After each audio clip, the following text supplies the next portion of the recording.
పత్రిజీ దేహం వదిలేసిన తర్వాత ఆయనకి సంబంధించి ఎవరున్నారక్కడ? కంప్లీట్‌గా కేర్ టేకర్స్ మీలాంటి వాళ్ళు ముందు నుంచి ఆయనతో లేదంటే అక్కడ ఆధ్యాత్మికంగా లేదంటే ధ్యానంలో మమేకమైన వాళ్ళే ఉన్నారా? ఫ్యామిలీస్ నుంచి ఎవరైనా ఇన్వాల్వ్ అవుతూ ఉంటారా? మేడం యాక్చువల్ ఏంటంటే ఇది చాలా విలేజ్ గ్రాస్ రూట్ నుంచి వచ్చిన ఆర్గనైజేషన్. హ్మ్. ఆయన ఎప్పుడైతే బాడీ వెకేట్ చేశారో హ్మ్. ఆయన చెప్పాడు, అయ్యా ఎవరైతే లక్షలాది మంది హ్మ్. ధ్యానం నేర్చుకున్న వాళ్ళందరూ హ్మ్. పత్రిజీలే నాడు. హ్మ్. కాబట్టి ప్రతి ఒక్కరు ఇప్పుడు నేను హ్మ్. ఉన్నాను.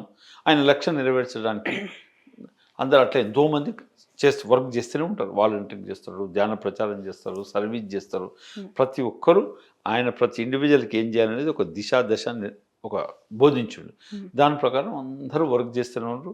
ఈ మూవ్‌మెంట్ ఎన్నో రెట్లు పెరిగిపోతుంది. ఓకే. సార్ గల్లీ గల్లీకొక యోగా సెంటర్ చూస్తూ ఉంటాం. అక్కడికి తెల్ల బట్టలేసుకొని వెళ్తున్నవారు ఈ మధ్య కాలంలో వేళ్ళ మీద లెక్క పెట్టుకోవచ్చు. చెయ్యాలని అనుకున్నా కూడా చేయలేని వాళ్ళు చాలామంది కనిపిస్తూ ఉంటారు. But what exactly the difference? Yoga సెంటర్‌కి, ఈ మెడిటేషన్ ధ్యాన కేంద్రానికి ఉన్న తేడాలు మీరేం అది గుర్తించారు? యోగా అనేది ఫిజికల్ బాడీకి. ఓకే. ఆసనాలు. హ్మ్. ఇప్పుడు ఫిజికల్ బాడీ స్ట్రాంగ్ ఉండడానికి హ్మ్.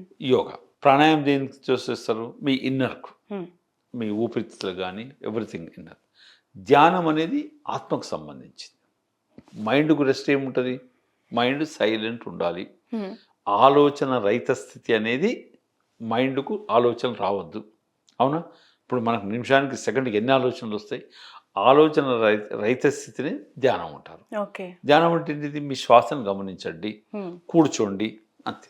ఓకే. పత్రిజీ ధ్యాన మహాయజ్ఞం అని పేరు పెట్టారు. ఈ కార్యక్రమానికి వచ్చే వాళ్ళకి అక్కడ అసలు ఏం ఉండబోతోంది?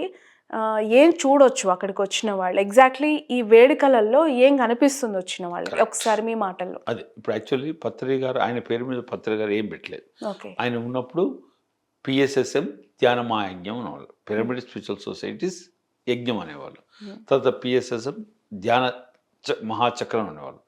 వారు ఎప్పుడైతే బాడీ వెకేట్ చేసిన తర్వాత మేమంతా కమిటీ వాళ్ళు కూర్చొని ఆయన పేరు మీద ఉండాలి కాబట్టి, ఎందుకంటే ఆయన ఫౌండర్ కాబట్టి మేము పత్రిజీ ధ్యానమాయం అని పేరు పెట్టాం. ఆయన హ్మ్. ఎప్పుడు ఆయన పేరు పెట్టుకోవాలని లేదు. హ్మ్. అయితే ఎందుకు చేస్తున్నాం? మళ్ళీ హ్మ్. చెప్పాను కదా! ఇది ప్రపంచ శాంతికి, విశ్వశాంతికి ఆ 11 రోజులు జరిగే కార్యక్రమంలో ఎవరైతే కొత్తవారు గానీ, ఎవరైనా ఉచితంగా రావచ్చు. అయితే ఆ 11 రోజుల్లో అక్కడ వేలాది మంది కూర్చొని ఏకధాటిగా ధ్యానం చేస్తున్నప్పుడు, ఆ ఎనర్జీ పాజిటివ్ ఎనర్జీ, హ్మ్. ఆ పాజిటివ్ వైబ్స్‌లో హ్మ్.